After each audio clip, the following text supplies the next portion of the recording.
passage for today from Genesis chapter 37. We're going to be reading from verses 1 through 5, and then we'll be reading from verses 19 to 27. So Genesis chapter 37, verses 1 through 5, and then we'll continue on from verses 19 through 27. Let me read aloud for us. Jacob lived in the land where his father had stayed, the land of Canaan. Now this is the account of Jacob's family line. Joseph, a young man of 17, was tending the flocks with his brothers, the sons of Bilhah and the sons of Zilpah, his father's wives, and he brought their father a patent report about them. Now Israel loved Joseph more than any of his other sons because he had been born to him in his old age, and he made an ornate robe for him. Now when his brothers saw that their father loved him more than any of them, they hated him and could not speak a kind word to him. Joseph had a dream, and when he told it to his brothers, they hated him all the more. Verse 19. Here comes the dreamer, they said to each other, come now, let us kill him and throw him into one of these cisterns and say that a ferocious animal devoured him, and then we'll see what comes of his dreams. When Reuben heard this, he tried to rescue him from their hands. Let us not take his life, he said. Don't shed any blood. Throw him into the cistern here in this wilderness, but don't lay a hand on him.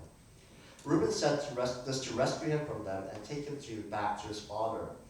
So when Joseph came to his brothers, they stripped him of his robes, the ornate robe he was wearing, and they took him and threw him into a cistern. The cistern was empty, there was no water in it. Now as they sat down to eat their meal, they looked up and saw a caravan of Ishmaelites coming from Gilead. And the camels were loaded with spices and balm and myrrh, and they were on their way to take them down to Egypt. Judah said to his brothers, what will we gain if we kill our brother and cover up his blood? Come, let us sell him to the Ishmaelites and not lay our hands on him. After all, he is our brother, our own flesh and blood. His brothers agreed. This is the word of God. Thanks be to God. Amen. Today's story is probably a story that many of us are fairly familiar with in terms of the life of Joseph, and this is the beginning of many journeys, a journey that he's going to be taking, a tumultuous journey he's going to be taking. And this is the part that we're familiar with, which is the part that his brothers sell him out and sell him to become a slave in Egypt. However, I think that one of the things I wanted to point out was this: how did this betrayal actually happen? Right? Because we all learn about and study the part about how his brothers sold him for pieces of silver and gold for slavery, but we don't really understand the nuance of how all of this came about to be. Because it wasn't as random, it wasn't as arbitrary, it wasn't as simple as just mere jealousy that led to this kind of extreme behavior, but there was a culture and a lifestyle within the family dynamic that led to this that I think we need to study and evaluate together. Otherwise, we ourselves can wind up unintentionally causing that kind of hurt and betrayal to those that we deeply care about. What is it about betrayal that affects us so deeply? Because if you think about it, right, in all honesty, all of us experience betrayal all the time, right? We do. For example, if you own a store, you likely will have experienced betrayal because customers will have placed an order and then they don't come, they don't show up. It's a betrayal of that trust that was happening between you and the customer. You know what it's like to feel betrayal in the sense of somebody telling you, oh, I'll be there at 1 o'clock, and they come at like 1:40, right? It's a betrayal of that trust, right? It's a betrayal of the words that were said. But the reality is, in the nuance of those things don't affect us. We're agitated, we're annoyed, but it doesn't deeply affect our lives. So reality is we are used to betrayal, but why is it that some betrayals deeply affect us to the point that it actually changes who we are? And I think there's three primary ways we see this happening. One is that usually the kind of betrayal that deeply affects us is the kind where it happens with someone that we deeply loved, cared, cherished, trusted, and by and for. So there was a mutual love, a mutual trust, a mutual respect, and because of that, there was a vulnerability of your heart towards that person that got betrayed. Right? The second thing that I think happens within betrayals that deeply hurt us and affect us is that it was very unexpected. As a store owner, you expect that you're going to have some customers who are jerks, right? And that's going to happen. You know, as somebody who makes appointments all the time, I understand that a majority of the people I interact with, especially, no offense to you guys, but majority of you guys who are young people are the worst at being on time, right? So I expect it. But when a betrayal that happens that's unexpected, like you weren't mentally, emotionally prepared for that. It's like a shock.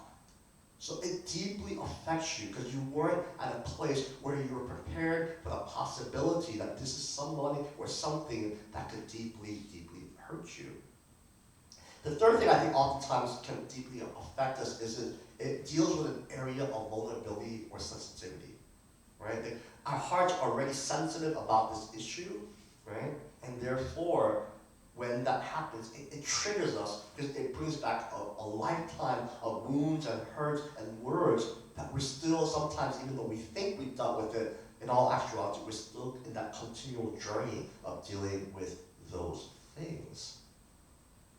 And I find that usually when it's these three areas, right, when it's from someone that we deeply trusted, cared for, loved, respected, and there was a mutual feeling of that, when it was unexpected, and when it deals with an area of vulnerability and where we're sensitive, right, the betrayal deeply, deeply affects us.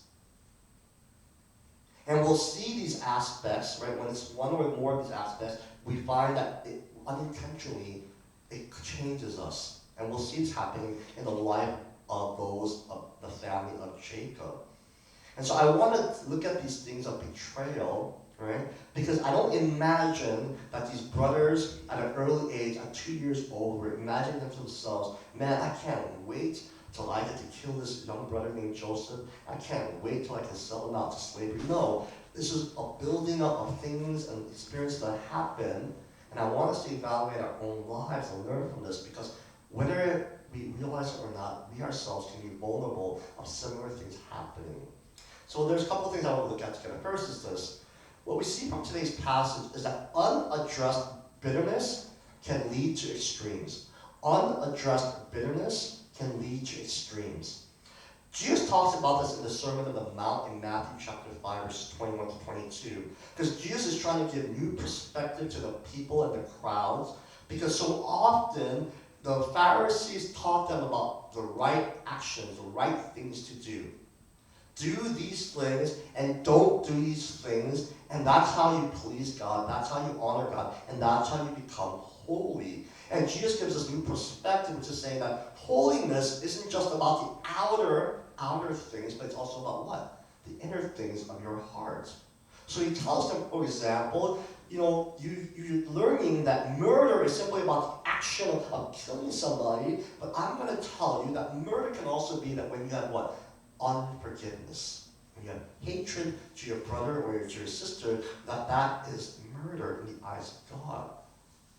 And Jesus is giving this understanding to people that extreme actions oftentimes happen when there's an unrepentant, unresolved heart matter. And what Jesus says, while it might seem far-fetched, actually is true when you look at different stories in the Bible. For example, in Genesis, we find out about these two brothers, Cain and Abel. Both brothers presented wonderful offerings to the Lord, but for whatever reason, and that's a whole other theological discussion, God was pleased and accepted the offering of Abel, but what? Did not do so with the offering of Cain. And this caused frustration and jealousy in the heart of Cain.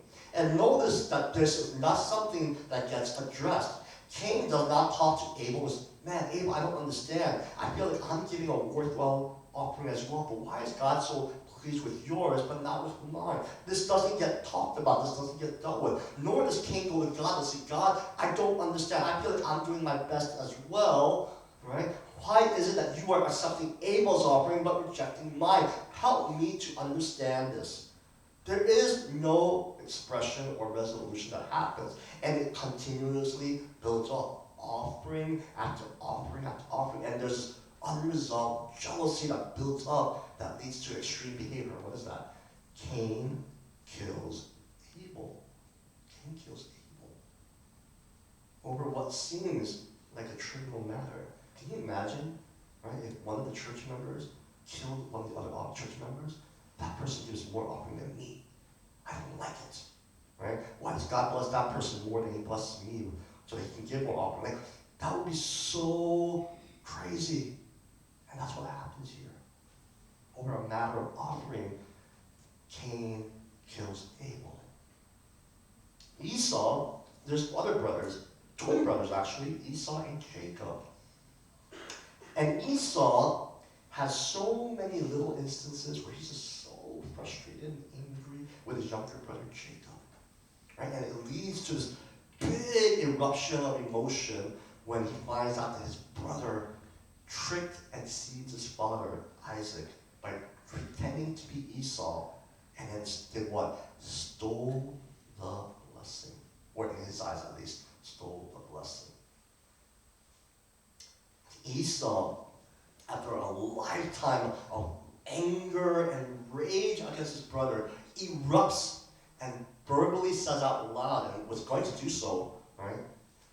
As soon as my father is with his fathers, meaning that when Isaac passes away, what will I do? I swear to God, I'm going to kill this guy. I'm going to kill Jacob. And Jacob took it seriously. He really believed this was going to happen. That's what he did. He ran away to his uncle in his house. Esau fully intended to kill Jacob. Think about Judas. Judas betrays Jesus, understanding that this betrayal would lead to the death of Jesus Christ. And he does so out of this unresolved frustration and disappointment that Jesus was not the Messiah that he thought Jesus was supposed to be. So we think to ourselves, oh, Jesus, what you're saying is such hyperbole, what you're saying is such exaggeration. But in actuality, what we'll see in Scripture is this, that it is true. When you have unresolved matters of your heart you're not dealing with, that anger, that bitterness, that frustration only continues to grow and get more and more intense to the point that you actually perform extreme actions, that you actually might even commit murder. So then how do we deal with this issue? Well, one of the things we can see is this, okay, when you look at different scriptural examples, is this. Number one, I think it's important for us to state our emotions, right? We see this happening through many of the people of God. For example, David in the Psalms. We see this in Job, in his book as well, right? People express their emotions. Jesus himself expresses his emotion when he tells God the Father, Lord, I really don't want to do this, so if you can take this cup from me, take it. Or on the cross when he cries out, Eloi, Eloi, lama sabachthani, my God, why have you forsaken me? Right? People state their emotions. They're stating the anguish. They're stating the frustration. They're stating the hurt that they're all feeling. And it's okay to do that. In fact, I would challenge you, it's actually very healthy for you to do that. Now, when I say state your emotions, I'm not saying state what's about being right or wrong. Don't talk about, I'm right for feeling this way. They're wrong for doing these things against me. Like, let's not come from a judgmental heart, but let's come from a place of confession. Lord, regardless of the circumstance, regardless of how it happened, like, I'm hurt. I'm wounded. This is frustrating me. This is upsetting me. And it's good for us to be honest and state, to confess our emotions. I think the reason why we're told not to do that is because so often we come from a judgmental place, right? Like, we come from a place where we assume I'm right and everyone else is wrong. And I think that there is some danger to that, right? There's some danger to that kind of self-righteousness. But it is a good and healthy thing that we see from so many of biblical examples that we should confess our feelings, our emotions. Confess your heart, confess your emotions, confess what you're feeling. Also, part of that confession is that you need to process, right, that you are hurt and why you're hurt. I think oftentimes when we confess our emotions, I think we oftentimes do so in such a way that we are just simply venting. And there is some beauty to venting because some of that emotions, right, that's building up, we're letting some of it out, right? And that's good, it's a good thing. But I don't think it's always the fullness of it all. Because I think we do need to process that we've been hurt and why we've been hurt. Why? Because pain affects us. Now, pain can affect us in perhaps good ways, but we also know that pain and suffering can also affect us in negative ways as well. And so we need to process that. Like, how has this affected me? Right? Perhaps has it made me jaded? Has it made me less trusting? Right? Has it made me become someone who says words carelessly and words that hurt others? Like, we have to process the hurt and the pain that we're feeling and why we're hurt and how it has affected us. Otherwise, in some ways, if all we're doing is venting, we're not processing the effect that those hurts have had on us, and unintentionally, we become a person that maybe we didn't want to be. And then finally, the third thing I wanted to say is, I think it's important for us to give ourselves time and the space and the grace to process these things. Understand that processing things takes time. And it's hard for us as New Yorkers. Why? Because as people who live in New York, we are in a fast-paced world, right? Because those of you who are students, I hope you enjoyed your spring break. But guess what's happening tomorrow? Going back to school. You have a lot of papers and exams and midterms or whatever else waiting for you. Good luck. For those of us, right, who work, I hope you enjoyed your weekend. But guess what happens tomorrow? We have to clock in. And we have a lot of papers and assignments and projects and whatever else. Right? For me and Elaine, we work in the same office. We literally just finished an event. And guess what we have to start doing on Monday?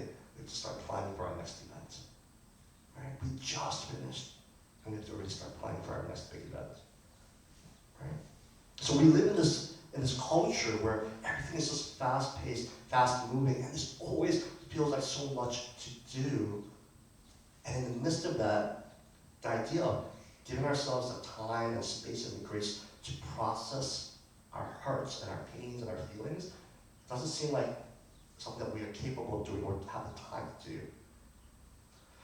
But I think it's important for us to make that time, to make sure that we have that space, and to give ourselves the grace and the permission to say, it's okay that I take this time and give myself the space. It's okay for me to sometimes say no to this hangout or no to that event, so that maybe I need to process my own time, process my own emotions. And I know that in this culture of New York City, that's something that's not really, quote unquote, allowed, because time is money. But there's something more important to God than money. You know what that is? It's you. And I hope that you yourself would be more important to yourself than money as well. So give yourself that time, the space, and the grace. The next thing I think it's important for us to look at together from the story, and that's what I want to look at from the story, is this. Betrayal often leads to betrayal. Betrayal often leads to betrayal. What's interesting about most people who experience betrayal and hurt is that we all say the same thing. I never want to do that to somebody else.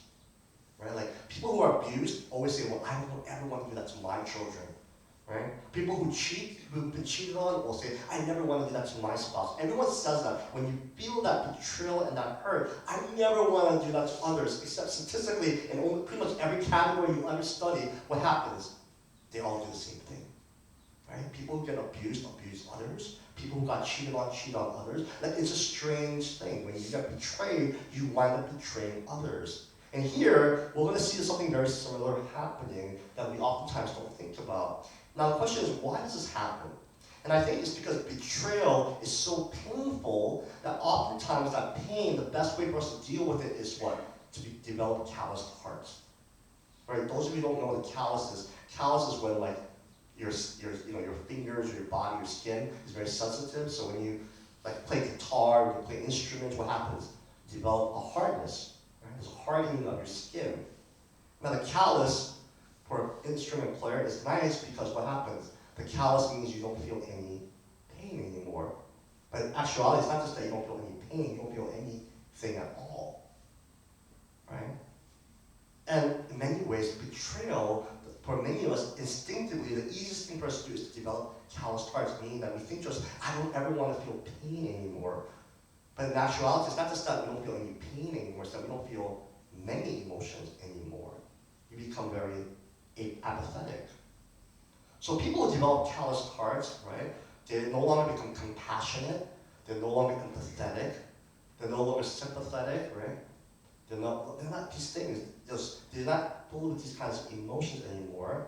So therefore, they're so unaware of what's happening around them. They don't realize that when they say certain things in a certain way and a certain tone or whatever else, that it's hurting other people. They're tuned out that kind of emotion of empathy and compassion. They're unaware when others around them are suffering and hurting because they tune those kinds of emotions out. And that's why when we get betrayed, because instinctively we develop callous hearts, because it feels like it's the easiest and the most efficient and the fastest and best way to deal with that kind of hurt emotions, we're also tuning out those positive emotions of sympathy and empathy and compassion. Now we see this actually in today's passage. Why? Because there's a web of betrayal that's happening, and it's affecting the hearts of different family members, and then they are doing that unintentionally to others as well. So for example, Jacob first felt betrayal in the story. Why? Because when he went to his uncle Laban's house, he met the love of his life. The love of his life. Her name was Rachel. So beautiful. He was so in love with her that he tells his Uncle Laban, look, Uncle Laban, I'll do anything you want. Please let me marry Rachel. All right. I see you have this great talent for business and for working, so I'll make you a deal. Work for me for 7 years, free of labor costs, right? Just work for me for free for 7 years, and after those 7 years, I'll give Rachel to you. Done. I'll do it. And those 7 years went by so quickly. And then finally, the wedding night came. They got married, they consummated their marriage, and the next morning, when he turns around, doing the covers, he turns around, who does he see? Not Rachel, but the older sister, Leah. Jacob felt betrayed. Uncle Laban, how could you do this to me? How could you lie to me? Leah, how could you participate in this? You all knew how much I loved Rachel. Why would you all lie, deceive me, and betray me? Laban tells him, look, the reality is that in our culture, the older sister always just get married first. So I'll tell you what, work another 7 years, and I'll give you Rachel. But there was this betrayal that was felt that never got dealt with. And you see this being expressed. Why? Because part of it was that Jacob loved Rachel. But part of it, I think, is that Jacob always had an unresolved bitterness against Leah. And that's why he never really was affectionate towards her. And Leah winds up now feeling betrayed. Because culturally, who is the true wife of Jacob? It's her. She's the first wife. Rachel is actually the mistress. But who did Jacob love? Not the wife, the mistress. And Leah feels this betrayal. Why? I am the wife. Why am I being unloved? And she feels this betrayal by Jacob. God is blessing me with children, but why are you always with her? There was this betrayal that gets unresolved. There's more I can say, but this betrayal, the cycle of betrayal among the parents, what happens? Kids are not oblivious. They feel it, they see it. And you start to see it in the interminglings of the children. And we'll talk about here in today's passage. Why? Because we're told that now Joseph was 17. And there's aspects of the story where Joseph was 17, but he was the youngest. So there was a favoritism that Jacob naturally had towards the youngest son, Joseph. Not only that, but Joseph was the true son to his love of his life, Rachel, while all the other children were just children of, Leah and the servants and the mistresses. And the children picked up on this. They felt betrayed. Leah's children were betrayed, but we are your true son. We are the sons of your true wife. But why do you always love him? Why does he get a robe that we don't get? Why do you spend so much time with him? Why are you so embracing to him? Why are we being sent off to work while he gets to stay home with you? Why is it that you don't hear our side of the story when he comes and tells you this bad report about what we've done? You don't listen to us. You only listen to him. It seems so unfair. And there's this constant building up of emotions of anger, frustration, and betrayal that builds up, and never gets resolved. And it leads to this point that it erupts where they we have it, let's kill him. They think killing their brother is the best option, and they have to get deceived into just saying, no, let's settle for selling him into slavery. Why do I bring up these nuances about the story and the dynamics of this family? I'll be honest, when I was first preparing today's message, naturally, I think all of us do this, we naturally all assume that we're like Joseph, because all of us here have experienced betrayal and hurt. So naturally, our instinct is to identify with the person who's being betrayed and hurt in the story. That's me, I'm Joseph. I'm innocent, and all these people are just hating on me unfairly, unjustly.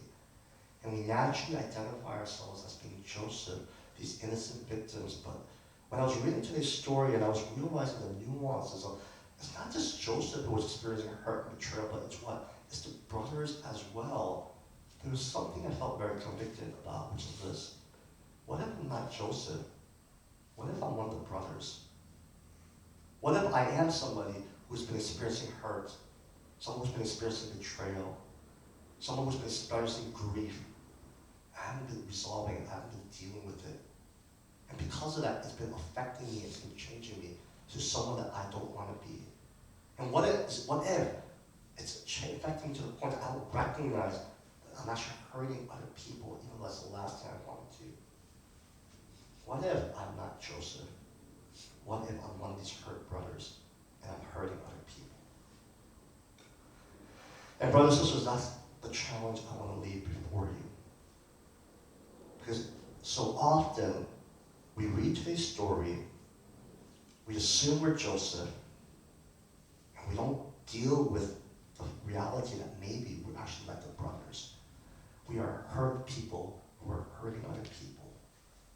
And therefore, because we don't recognize that we're like the brothers, we don't confess these things to God. We don't bring these things in prayer. We don't like proclaim these things of how we're feeling. And we don't repent. We don't ask God to heal us, to reconcile us. These things don't happen. And we continue to live our lives just hurting and betraying, oblivious to the fact that what we're feeling, we're inflicting onto other people. And that leads me to my final point very quickly, and this. Well, today's story, and we have to actually continue on the story.